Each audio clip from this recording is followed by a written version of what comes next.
Respected Manoj Jha साहब, नवीद हामिद साहब, भाइयों बुजुर्गों दोस्तों, अस्सलाम वालेकुम रहमतुल्लाहि वबरकातुहू। आप लोगों में किन किन लोगों के पास वोटर कार्ड हैं, एक बार हाथ उठाइए।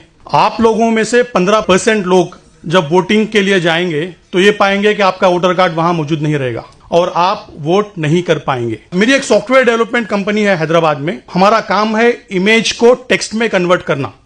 अगर आप ये बैनर की फोटो मुझे दे देंगे तो मैं आप में ये पूरा टेक्स्ट निकाल के टेक्स्ट फॉर्मेट में दे दूंगा। हम लोगों ने इससे पहले कम्युनिटी रिलेटेड बहुत से ऐप्स बनाए हैं। एक है muslimfreedomfighters.com। ये वेबसाइट पे आप 155 मुस्लिम फ्रीडम फाइटर्स के बारे में आप देख सकेंगे। एनआरसी के लिए हम लोगों ने एक ऐप बनाया है। रिसेंटली तीस्ता सतलवाद मैम के लिए हेट हटाओ ऐप बना है। मैं इसलिए बता रहा हूं कि अगर आपको किसी तरह की जरूरत है, अगर वो सोशल बेनिफिट करता है, तो हम लोग विदाउट एनी चार्जेस आपको टेक्नोलॉजी की मदद करेंगे। हैदराबाद में बैठे हुए मुझे पता चलता है कि ओखला के गफ्फार कॉलोनी में कौन से घर से वोटर गायब हैं। इसलिए पता चल जाता है कि इलेक्शन कमीशन वेबसाइट में पीडीएफ इलेक्टोरल रोल्स रहते हैं। इलेक्टोरल रोल्स को हम लोग डाउनलोड करते हैं। वो भी एक इमेज है, एक तस्वीर है। पाइथन प्रोग्रामिंग के जरिए हम लोग उस तस्वीर को टेक्स्ट में कन्वर्ट करते हैं।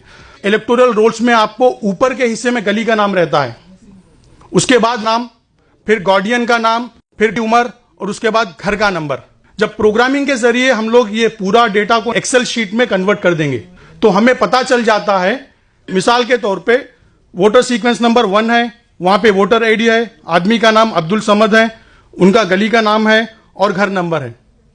तो उसके बाद घर नंबर और गली का नाम जब हम मिलवा देते हैं तो हम लोगों को यूनिक घर पता चल जाता है और कौन से घर में कितने वोटर्स हैं वो पता चल जाता है। मैंने ये काम शुरू किया गुजरात के इलेक्शंस के बाद।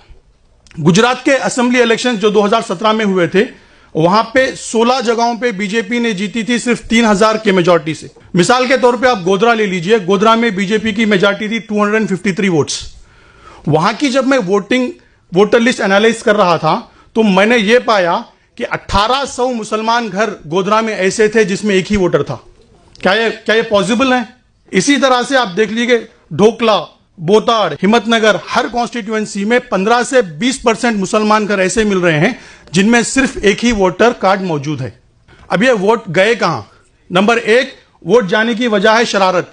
कुछ लोग हैं जो जानते हैं कि इस पोलिंग बूथ में लास्ट टाइम कौन सी पार्टी को ज्यादा वोट मिले और उनके नाम से फॉर्म 7 अप्लाई कर देते हैं। अगर मैं चाहता हूं कि नवीद साहब का वोट चले जाए तो मैं ऑनलाइन जाके फॉर्म 7 फिल कर सकता हूं कि नवीद हामिद